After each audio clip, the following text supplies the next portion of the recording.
హిందూ బంధువులందరికీ జై శ్రీరామ్. నా పేరు Raju Kanigiri. Welcome to our facts of India. అయితే మన ఆసిఫ్ నగర్లో, ఇక్కడ హైదరాబాద్ ఆసిఫ్ నగర్లో కృష్ణవేణి అనే స్కూల్లో మత ప్రచారం నడుస్తుందన్నమాట. దీని గురించి ఈ స్కూల్లో మన హిందూ పిల్లలు ఎంతమంది అయితే పోతున్నారో అందరు కూడా నమాజ్ పడుతున్నారు. అబ్బా, ఇది చాలా ఘోరం. ఇది ఎందుకు ఇంతగానం దుస్థితికి తెస్తున్నారు? ప్రతి స్కూల్లో కూడా మత ప్రచారం. స్కూల్ పేరేముంది? కృష్ణవేణి. మరి స్కూల్లో ఏం నడవాలి? సరస్వతి మాత గురించో, లేకపోతే హనుమాన్ చాలీసానో, లేకపోతే భగవద్గీతనో చదివించాలి. కానీ అటువంటి జోగాల నమాజ్ పడిపిస్తారు పిల్లలకు, ఖురాన్ నేర్పిస్తారు అనమాట. ఇదొక మత ప్రచారం, ఇదొక పెద్ద బాంబు లాంటిది. ఇది ఈ మన హిందూ పిల్లల్ని కూడా చిన్నప్పటి నుంచే వాళ్ళు కన్వర్ట్ చేయడానికి స్టార్ట్ చేసిరు.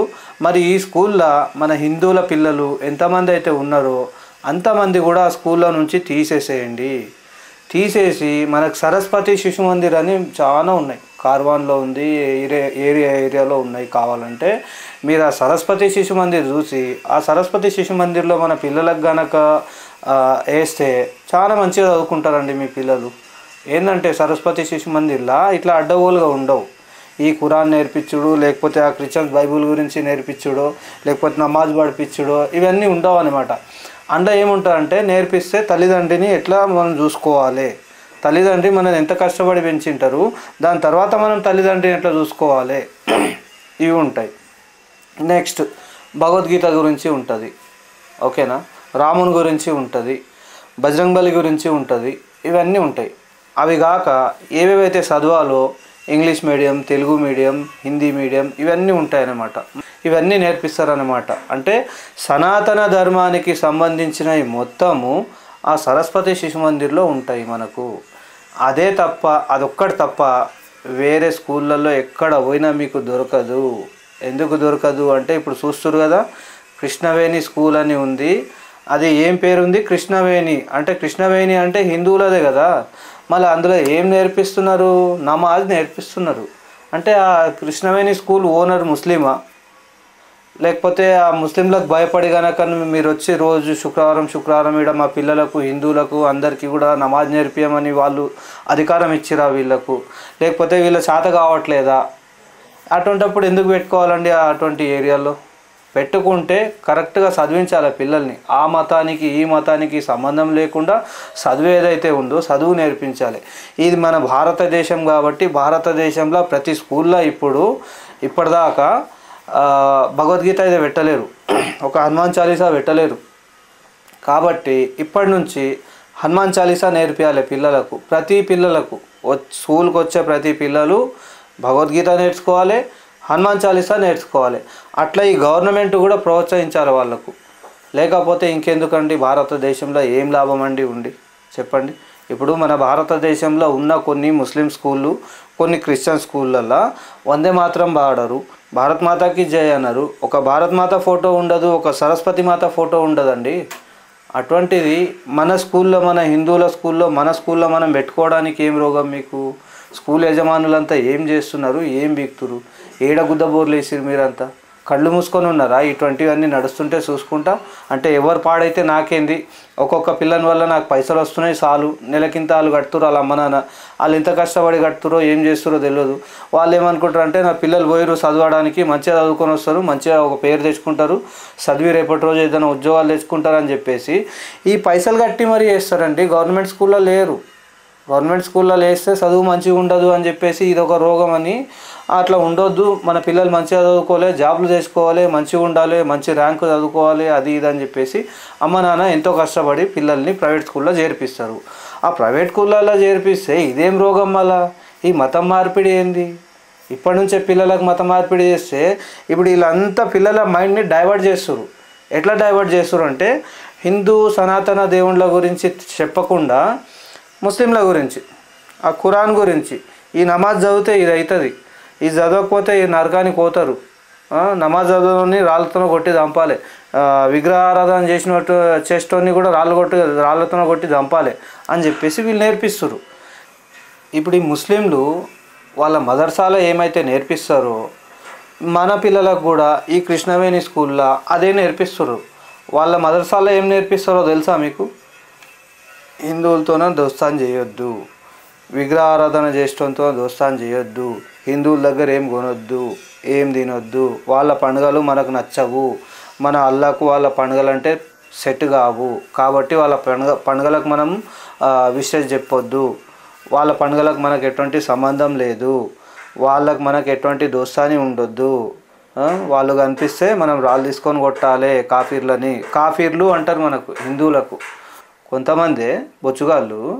ఈ బొచ్చుగాళ్ళంతా ఏం చెప్తారంటే మన సనాతన ధర్మానికే వాళ్ళు ఏం చేస్తారంటే కాఫీర్లు, ఈ కాఫీర్లు ఇచ్చే పైసలు మనం తినొద్దు అంటారు అనమాట. మళ్ళీ తినేది తింటారు, అన్నీ చేస్తారు. మళ్ళీ ఇప్పుడు ఏం చేస్తారు, పిల్లల మత మార్పిడి చేస్తారు.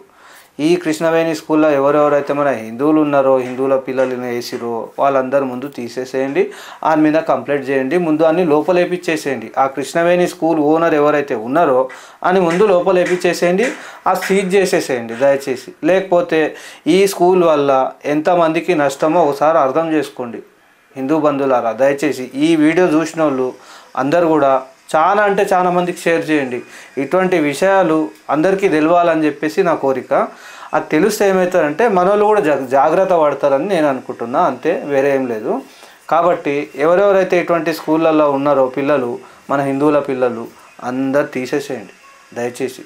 తీసి వేరే స్కూల్లో వేయండి. గవర్నమెంట్ స్కూల్లో అయినా పర్లేదు, ఎందుకంటే గవర్నమెంట్ స్కూల్లో ఇవన్నీ ఏముండవు, అందరు ఒకటే, ఆడ అంత సమానమే. ఈడలాగా ముస్లిం వచ్చి ఆడ నమాజ్ చదివిపిస్తాడు, లేకపోతే ఇంకోటి వచ్చి బైబుల్ గురించి చెప్తాడు అంటే భగవద్గీత గురించి ఇప్పటిదాకా ఏముండకూడదు అని చెప్పిండు ఆ స్కూళ్ళల్లో. ఇప్పటిదాకా ఏ నా కొడుకు చెప్పలేడు. కాబట్టి చెప్తే భగవద్గీత గురించి చెప్పండి, లేకపోతే ఇటువంటి స్కూళ్ళని అన్నీ ప్యాక్ చేసేసేయండి, కేసులు వేసి వీళ్ళని మూపిచ్చేసేయండి దయచేసి. లేదంటే హిందువులకే నష్టం, ఇది మనకే నష్టం, ఇది ముస్లింలకు ఏం కాదు. ఎందుకంటే ముస్లింలకు ఇంకా చాలామంది వెళ్ళిపోతారు మనోళ్ళు కూడా. ఇప్పుడు చిన్నప్పటి నుంచే నువ్వు అది ఖురాన్ నేర్పించి అదంతా చేసినప్పుడు ఈయనకి ఏం తెలుస్తుంది, ఖురాన్ ఒకటే తెలుస్తుంది. అదే మన భగవద్గీత గురించి తెలుస్తలేదు. మరి తెలవాలంటే ఏం చేయాలి, ఇంట్లో అమ్మనైనా తీసుకొని కూర్చోవాలి, ముందు ఉదయం స్నానాలు చేయించి భగవద్గీత నేర్పించాలి. భగవద్గీత నేర్పిస్తే అప్పుడు ఈ పిల్లలు భగవద్గీత గురించి ప్లస్ ఒకవేళ స్కూళ్ళల్లో కొండగోర్లు వచ్చి ఏమైనా వేరే మతం గురించి చెప్పినా అర్థం చేసుకుంటారు మనోళ్ళు, వాళ్ళకు ఒక మాట చెప్పగలుగుతారు మనోళ్ళు కూడా. వీళ్ళకి ఇదే తెలియదు అంటే అదేం చేస్తారు, ఇంకా పట్టించుకోరు. ఇంకా అదే నిజం ఉందిరా బాబు, ఆయన మొన్న ముస్లిం ఆయన వచ్చిండు, మా చేత నమాజ్ చేయించిండు, అది మంచిగా అనిపించింది మాకు, అందుకే పోయినామంటారు రేపటి రోజు.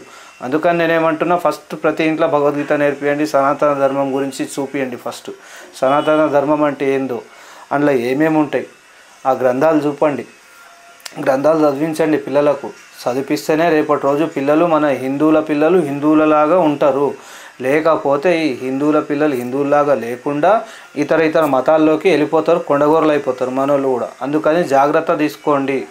ఇటువంటి స్కూళ్ళల్లో ఉన్న మన హిందువుల పిల్లల అమ్మ నాన్నలందరికీ కూడా దయచేసి దండం పెట్టి మరి చెప్తున్నా, ముందు ఇటువంటి స్కూళ్ళ నుంచి తీసేయండి. నేను ఒక్కటే మాట పసార్లు ఎందుకు చెప్తున్నా అంటే మన హిందువులకు నష్టం జరుగుతుంది, నష్టం జరగొద్దు, అందరం మంచిగా ఉండాలి.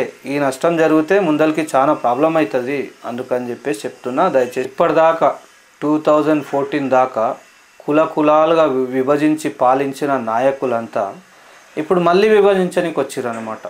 ఇప్పటిదాకా దేశంలో ఉన్న ప్రతి కులాన్ని అందరినీ కులాలుగా విడగొట్టిరు. నీది ఆ కులం, నీది ఈ కులం, నువ్వు ఇట్లా ఉండాలి, నువ్వు అట్లా ఉండాలి అంటే అది మనోళ్ళు ఏం చేశారంటే ఇది తక్కువ జాతి, ఇది ఎక్కువ జాతి, మేము ఇట్లుంటాం, మీరు అట్లుంటారు అని చెప్పేసి చేస్తే ఇప్పుడు చూడండి ఎస్సీ ఎస్టీ వీళ్ళకు చాలా ప్రాబ్లం అయింది ఒకప్పుడు. ఎందుకు ప్రాబ్లం అయింది, మీరు గుళ్ళో రావద్దు, మీరు గుళ్ళో వస్తే దరిద్రం అశుభం అవుతుంది, అదవుతుంది అని చెప్పిన వాళ్ళు ఎవరు, ఒకప్పుడు పాలించిన రాజకీయ నాయకులు. అది పాలించింది ఎందుకు, అట్లా విభజించింది ఎందుకంటే వీళ్ళ ప్రాఫిట్ కోసం అనమాట, వీళ్ళ జేబులు నింపుకొని అని చెప్పేసి కులాలుగా విడగొట్టిరు. ఈ కులాలన్నీ ఏకముంటే, హిందువులంతా ఏకమైతే మాకు ఇబ్బంది అవుతుంది, మా రాజకీయాలు నడవవు, మాకు చాలా ఇబ్బంది అవుతుంది అని చెప్పేసి వచ్చి అప్పుడు కూడా కులగణన చేసి ఎమర్జెన్సీ పెట్టి హిందువులను చంపేసి ఎన్కౌంటర్లు చేసి నానా కథలు చేసింది ఎవరయ్యా, కాంగ్రెస్ పార్టీ. ఈ ఫిరోజ్ గాంధీ వాళ్ళు ఏం చేశారంటే వాళ్ళకే వాళ్ళ జాతి ఏదో తెలియదు, వాళ్ళ కులం ఏదో వాళ్ళకే తెలియదు, ఇప్పుడు వాళ్ళు వచ్చి కులగణన చేస్తారు. కులగణన అంటే ఏంది, కులాలని విడగొట్టాలి. ఈ కులాలని విడగొడితే హిందువులంతా ఏకం గారు, అప్పుడు ముస్లింలకు లాభం. ఎందుకంటే మనం ఏడుకోయినా నువ్వు కులం చెప్పుకుంటాం, అంతేగాని నేను హిందువులని ఎంతమంది చెప్పుకుంటారండి? ఇప్పుడు మొన్న సర్వేకి వచ్చిర్రు, సర్వేలో ఎంతమంది రాపిచ్చిరండి? నాది ఈ కులం నా ఆ కులం కాకుండా హిందువుని, నా కులం హిందూ అని చెప్పేసి ఎంతమంది రాపిచ్చిరు? వాళ్ళందరూ కామెంట్ పెట్టండి దయచేసి. ఎందుకంటే అది తెలిస్తే నాకు కూడా జర సంతోషం అవుతుంది. ఎంతమంది రాపిచ్చిరో నాకు తెలిసినంత వరకు అయితే ఇప్పుడు మొన్నటి నుంచి మన హిందువులు నేను హిందువుని అని గర్వంగా చెప్పుకుంటారు అనమాట. అందుకని చెప్తున్నా, నాకు అదే డౌట్ ఉంది. ఆల్రెడీ కులాలుగా రాపించిన వాళ్ళు కూడా ఉన్నారు. కులాలుగా ఎంతమంది రాపిచ్చిరు, నేను హిందువునని ఎంతమంది రాపిచ్చిరో జర కామెంట్ పెట్టండి, మీకు పుణ్యం వస్తుంది. కామెంట్ బాక్స్ మొత్తం ఖాళీగానే ఉంటుంది మీకోసం. కామెంట్ పెడతలేరు, లైక్ చేస్తలేరు. నేను ఈ వీడియోలు ఎందుకు చేస్తున్నా అండి, మనోళ్ళు డెవలప్ కావాలి, మనోళ్ళ మైండ్లో ఇంకా ఎంత చెత్త ఉందో అదంతా క్లీన్ కావాలి, ఎక్కడెక్కడ ఏమేమి నడుస్తుందో అది మనోళ్ళకి తెలియాలి అని చెప్పేసి నేను వీడియోలు చేస్తాను అండి. నాకేమైనా పని లేదా, పాట లేదా?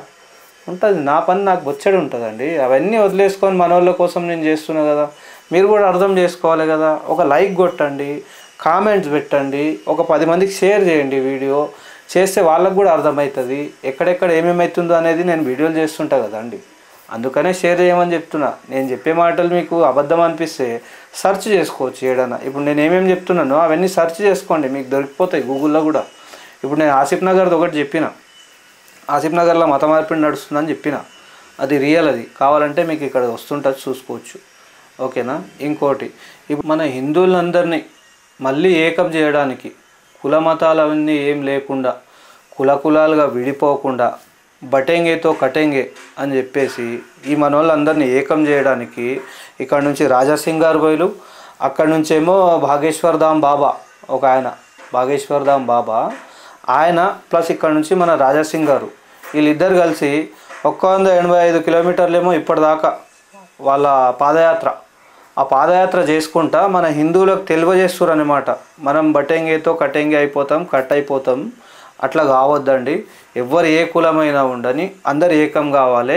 మన హిందువులం అందరం సనాతన ధర్మానికి చెందిన వాళ్ళందరం ఏకంగా ఒకటై ఉండాలి అని చెప్పేసి మన వాళ్ళందరినీ ఏకం చేయడానికి వీళ్ళిద్దరూ ఇప్పటిదాకా 185 కిలోమీటర్లేమో తిరిగిరు, ఇంకా నడుస్తూనే ఉంది. అది మొత్తం నాకు తెలిసినంత వరకు అయితే దేశం మొత్తం చేస్తే ఇంకా మంచిది. దేశం మొత్తం చేసిన మనోళ్ళకు 100 మందికి చెప్తే 5 మందికో 10 మందికో బుర్రలు ఎక్కుతుంది తప్ప మిగతా వాళ్ళందరికీ ఇంకా ఎక్కలేదు. ఎందుకంటే మనం చెప్తుంటాం, నేను చాలా రోజుల నుంచి నేను కూడా చెప్తున్నా, ఏమని చెప్తున్నా అంటే కులాలు గొడవ పడకండి, అన్నదమ్ములు కూడా గొడవ పడకండి. ఏ గొడవ పడ్డా ఏమైనా కూడా మనోళ్ళ దగ్గరికి ఇతర మతస్థులు ఎవరైనా వస్తే అప్పుడు మనం ఏకమై వాళ్ళ దగ్గరికి వెళ్ళాలి, మనం ప్రాబ్లం ఏముందో మనం చూసుకోవాలి అని చెప్పేసి నేను చెప్తూనే ఉన్నా అండి. నేను చెప్పిన దాంట్లో ఏమైనా తప్పు ఉంటే మీరు కూడా నన్ను చెప్పొచ్చు, దాని ఏం లేదు ప్రాబ్లం. అయితే మన వాళ్ళందరినీ అతికించాలంటే మళ్ళీ గిలాలు వదిలేసి మొత్తం ఏకంగా హిందువులు అని చేయాలంటే ఇంటింటికి పోయి ఇంట్లో కూర్చొని కనీసం ఒక్కొక్కరిని ఒక జర క్లాస్ తీసుకుంటే కానీ మన వాళ్ళ బుర్రలకు ఎక్కదేమో అని నాకు అనిపిస్తుందండి. మళ్ళీ మీరేమంటారో, ఇది చూసిన వాళ్ళంతా ఏమంటారో ఒకసారి కామెంట్ పెట్టండి నాకు కూడా దయచేసి, నాకు కూడా అర్థమవుతుంది. ఎందుకంటే నేను ప్రతి ఒక్కరికి చెప్తుంటాను అనమాట. నేను ఏడిపోయినా కూడా ఏం చెప్తా అంటే, నువ్వు కులాలుగా మాట్లాడొద్దు, నేను హిందువుని, నువ్వు కూడా హిందువే అని చెప్తాను అనమాట. మళ్ళీ మన వాళ్ళందరూ ఇట్లా అనుకుంటే ఈ కులాలన్నీ అడ్డు రావు. నేను రెడ్డి, నేను కమ్మ, నేను కాపు, నేను క్షేత్రి, నేను మరాఠా, నేను కన్నడ, నేను ముదిరాజు, ఇవన్నీ వద్దు మనకు.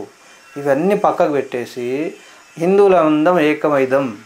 హిందువులందరూ ఏకమైతేనే రేపటి రోజు ఈ భారతదేశంలో హిందువులు మిగిలి ఉంటారు. లేకపోతే హిందువులను ఎట్లెట్లా విడగొట్టి పాలిస్తున్నారో, ఎట్లెట్లయితే వీళ్ళు భూ కబ్జాలు చేస్తున్నారో, ఒకడు వచ్చి వక్ఫ్ బోర్డ్ అంటాడు. మన గుళ్ళే ఎన్ని గుళ్ళు పోయినాయి ఇప్పటిదాకా, మొన్న కూడా టెండర్లు పెట్టిరు. మెయిన్ పెద్ద గుళ్ళని కూడా వక్ఫ్ బోర్డ్ కిందికి తీసుకురు. వక్ఫ్ బోర్డ్ ఏందయ్యా, ఎక్కడి నుంచి వచ్చిందా వక్ఫ్ బోర్డు? ఎవనయ్యా జాగిరయ్యా ఇదంతా? ఎవడయ్యా పెట్టింది వక్ఫ్ బోర్డు? వక్ఫ్ బోర్డుకి భారతదేశానికి సంబంధం ఏంది అంటే, వీళ్ళు ఏం చేస్తారంటే ఇప్పుడు వక్ఫ్ బోర్డు అని చెప్పేసి భూములు గుంజుకొని పాకిస్తాన్కో ఇంకా బంగ్లాదేశీయులకో అక్కడ వాళ్ళకు ఉండడానికి తావరాలు రెడీ చేస్తారనమాట. టెర్రరిస్టులు అందరూ వస్తే ఇక్కడ ఉండడానికి బాగుంటుంది, వచ్చి హిందువులను చంపేయాలి వీళ్ళంతా. మనకి హిందువులు ఉంటే మనకు వాళ్ళకి సెట్ కాదు. ఎందుకంటే హిందువులు ఉంటే వాళ్ళకి సెట్ కాదు. ఎవరికి? ఈ టెర్రరిస్టులకు. మన దేశంలో కూడా బొచ్చడి మంది టెర్రరిస్టులు ఉన్నారు ముస్లింల దాంట్లో, లేరనికే లేదు, మంచోళ్ళు కూడా ఉన్నారు. మన దేశం ముస్లిం ఏం చేస్తారంటే మన దేశ జెండాకు కూడా గౌరవిస్తాడు, భారత్ మాతకు గౌరవిస్తాడు. ఈ దేశం నాది అని గర్వంగా చెప్పుకుంటాడు మన దేశం ముస్లింలు. మన దేశంలో పుట్టిన ముస్లింలు భారత్ మాతకి జై అంటారు, దేశానికి గౌరవిస్తారు. ఈ దేశం నాదిరా, నేను దేశం కోసం ప్రాణాలైనా ఇస్తా అని చెప్పేసి మన దేశం ముస్లింలు రెడీగా ఉంటారు. అయితే మన దేశంలో ఉన్నది తక్కువ ముస్లింలు, మన దేశంలో పుట్టిన వాళ్ళు. బయట నుంచి వచ్చిన రోహింగ్యా కొడుకులు వీళ్ళు ఏం చేస్తుంటారు, ఏడ పోయినా వీళ్ళదే నడవాలి అంటే వచ్చిరు ఎక్కడి నుంచో తెలియదు, కానీ అధికారం నడిపిస్తారనమాట. ఎట్లా అధికారం? ఆ వక్ బోర్డ్ అని, ఆ బోర్డ్ అని, ఈడ మా ఇల్లు, ఈడ సౌండ్ ఉండొద్దు, ఈడ గణేశుడు పెట్టొద్దు, ఈడ మీరు పండుగ చేసుకోకండి, పండుగ చేసినప్పుడు వచ్చి రాళ్ళు ఇగ్గేది, లేకపోతే ఆడపిల్ల మగపిల్లలు చిన్నపిల్లలని చూడకుండా కొట్టేది. మొన్న కూడా అయింది, ఎన్నోసార్లు అయింది ఈడ. ఇప్పుడు గుళ్ళు కూడా కొట్టింది ఎవరు? వీళ్ళంతా బయట నుంచి వచ్చిన వాళ్ళే. మ్యాక్సిమం మన దేశ ముస్లింలు గారీళ్ళు వీళ్ళు బయట నుంచి వచ్చి ఒక టార్గెట్ పెట్టుకోరు అనమాట. హిందూ గుళ్ళని నాశనం చేయాలి, హిందువులను నాశనం చేయాలి. వీళ్ళని నాశనం చేస్తే వీళ్ళు భయపడి మన దగ్గరికి రారు, అందరినీ చంపేయాలి. 2047 వరకు మనం ముస్లింల రాజ్యం చేసుకోవాలి, ముస్లింలమే పాలించాలి దీన్ని అంటే మన దేశంలో ఉన్న వాళ్ళకి లేదు, ఇది బయట నుంచి వచ్చిన వాళ్ళు. ఈ కొండగోర్లన్నీ ఆ తార్ల కింద నుంచి దాంట్లో పొక్కల నుంచి వచ్చిన వాళ్ళందరూ పాకిస్తాన్ నుంచి, బంగ్లాదేశ్ నుంచి, ఇంకా ఎక్కడెక్కడి నుంచో ముస్లిం ఇతర దేశాల నుంచి వచ్చిన వాళ్ళు మన దేశం మీద అధికారం చలాయిస్తుంటే మళ్ళీ మన దేశంలో ఉన్న రాజకీయ నాయకులు, హిందూ రాజకీయ నాయకులు బొచ్చెడు మంది ఉన్నారు. వీళ్ళంతా ఏం చేస్తున్నారు అంటే వీళ్ళు ఏమైనా లంచాలు గిట్ట తీసుకొని నువ్వు ఏమని చేసుకోరా బెటా, నాకు పైసలు ఉంటే చాలు, హిందువులు చస్తే నాకేంది, ముస్లింలు చస్తే నాకేంది, క్రిస్టియన్స్ చస్తే నాకేంది, సిక్కులు చస్తే నాకేంది, నాకు ఎవరు చచ్చినా ఎవరితో సంబంధం లేదు, నేను పైసలు సంపాదించుకోవాలనుకున్నా అందుకే రాజకీయంలోకి వచ్చినా అని వీళ్ళ ఫీలింగ్ ఏమైనా ఉందా? కదా. ఎంతమంది ఉన్నారు రాజకీయ నాయకులు? హిందువులు ఎంతమంది ఉన్నారు? అంతమంది ముస్లింలు కూడా లేరు రాజకీయంలో. క్రిస్టియన్లు లేరు, ముస్లింలు లేరు, సిక్కులు లేరు. అంతమంది రాజకీయ నాయకులు బొచ్చడి మంది ఉన్నారు.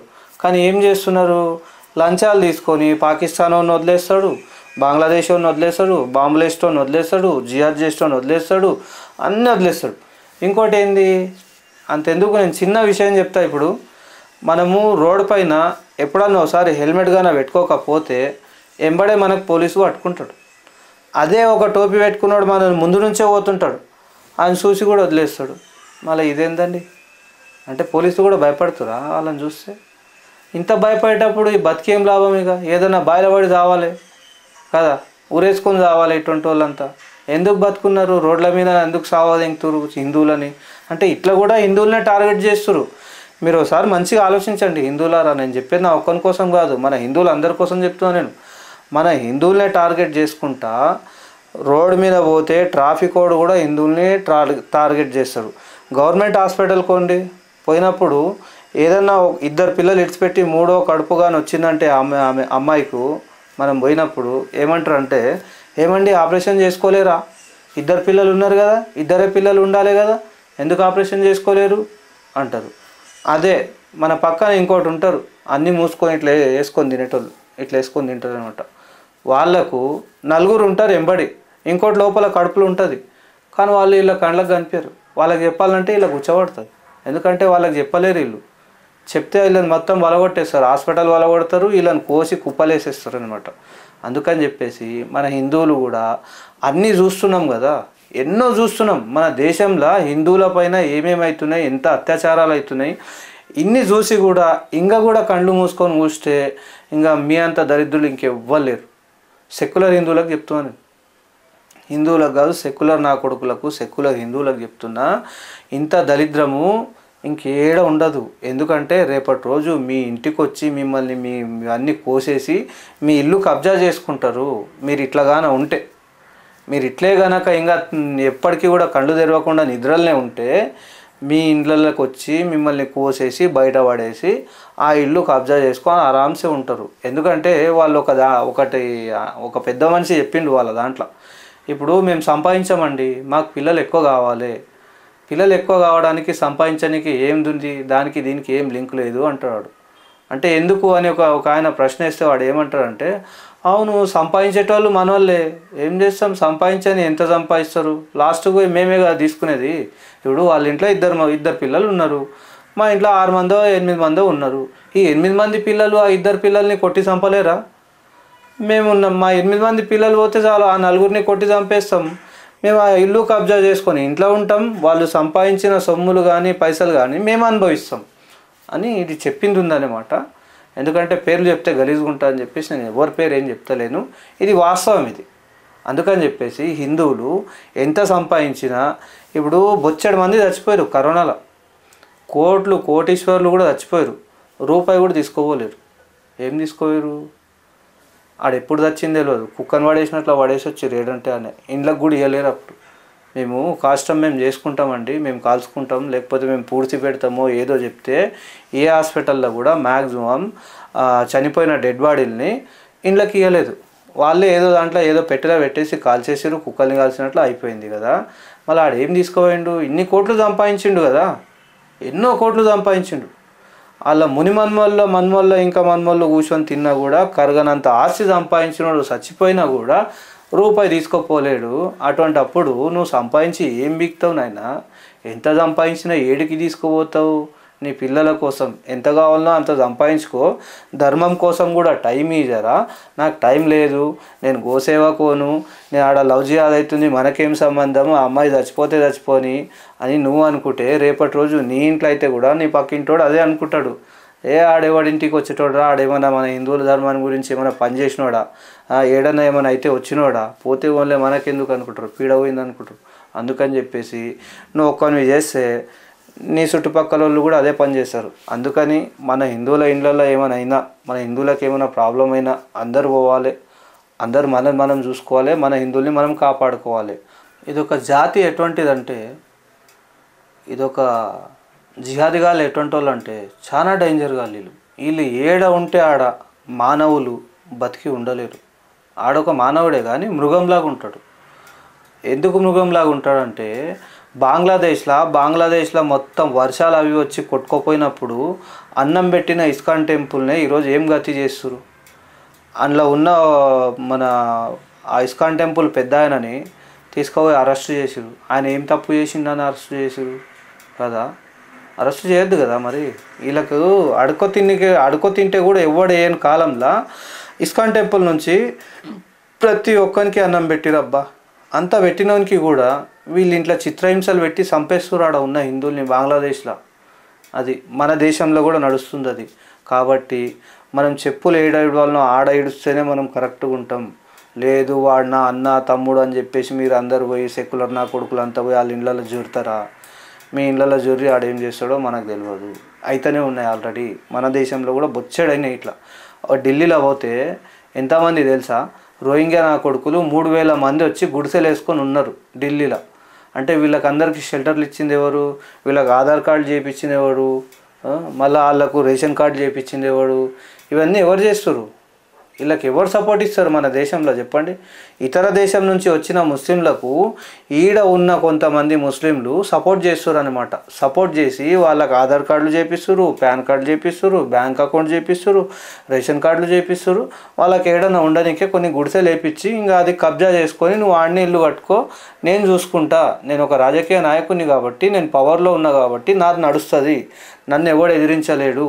ఏ హిందూ నాయకుడైనా కానీ, ఏ హిందువులైనా కానీ, ఎవరు ఏ పోలీసు వాళ్ళు కానీ, ముఖ్యమంత్రి కానీ లేక ప్రధానమంత్రి కానీ నాకు ఎవ్వడు ఏం చేయలేడు. నేను అనుకున్నది చేస్తా, మీరు వచ్చి ఇక్కడ ఉండండి, మాకు మీ వల్లనే లాభం. ఎట్లా లాభం అంటే ఓట్లేసి గెలిపిస్తారు కదా అమ్మ. మన హిందువులకు అట్లా ఉండదు. మన హిందువులకి ఏంటంటే ఎవడు మంచి చేస్తుండు, ఎవడు మంచిగా చేస్తలేడు, మంచి చేస్తుండు కోటేద్దాం. ఇప్పుడు మొన్నటి దాకా మన టీఆర్ఎస్ ఉండే, ఆ గవర్నమెంట్లో అవి అవుతున్నాయి ఇవి అవుతున్నాయి అంటే ప్రతి గవర్నమెంట్లో అయితేనే ఉన్నాయి, ఏ గవర్నమెంట్లో అయితే లేవు. అందుకని చెప్పేసి మార్చిరు. ఇప్పుడు కాంగ్రెస్ రావాలి కాంగ్రెస్ రావాలి కాంగ్రెస్ రావాలి అన్నారు. వచ్చినాక ఏం చేసింది? బీదోళ్ళ ఇండ్లకు కూడా టార్గెట్ పెట్టేసి లేపేసారు. బుల్డోజర్లు పెట్టి బీదోళ్ళ ఇండ్లకు కూడా లేపేసారు. ఒక చిన్న అమ్మాయి, ఆమెకు నా బుక్కులు కావాలరా నాయన, నేను బుక్కులు తీసుకుంటా, మా నాన్న పెన్సిల్ ఇప్పించిండు, పెన్నులు ఇప్పించిండు, నాకు బుక్స్ ఇప్పించిండు, అవి రాసుకునేది ఉంది నాకు అన్నా కూడా ఆమె ఏడుస్తున్నా కూడా ఎవడు పట్టించుకోకుండా సామాన్లన్నీ ఇంట్లోనే వేసి ఇల్లు కూలగొట్టిరు కదా. అన్నీ బాయ్. ఎవడిచ్చిడు? ఎవడన్నా ఇచ్చినా ఉందా ఇట్లా ఇప్పటిదాకా? ఏ ప్రెస్లో అన్నా చూసి ఏ న్యూస్లో అన్నా విన్నారా? మొన్న ఇట్లా కూలగొట్టినందుకు ఇట్లా ఇచ్చినాం, వీళ్ళు ఇట్లా ఉన్నారు, ఇప్పుడు ఆనందంగా ఉన్నారు అనేది ఏమైనా చూపించిరా? ఆ ఏడుపులే చూసినాం మేమైతే. కానీ ఇప్పటిదాకా ఏ న్యూస్లో కూడా ఆ ఇల్లు వాళ్ళు పోయినా పర్వాలేదు మేము ఇక్కడ మంచిగా ఉన్నాము అని ఒక్కరు కూడా చెప్పలేరు. ఇంకా ఎంతమందికి ఇది చేస్తారు? ఇట్లా మార్పు రావాలని చెప్పి జనాలందరూ కోరితే ఇదేనా మార్చేది? ఇట్లా చేయకండి సార్. ఇట్లా చేస్తే ఇక నెక్స్ట్ టైం మీరు ఏమొస్తారో నేనైతే ఏం చెప్పలేను. ఎందుకంటే ఏ రాజకీయ నాయకులకు కూడా సపోర్ట్ చేయను నేను. నాకు అందరూ ఒకటే. అందుకని నేనేం చేస్తా, నా హిందువులకు మాత్రమే సపోర్ట్ చేస్తా.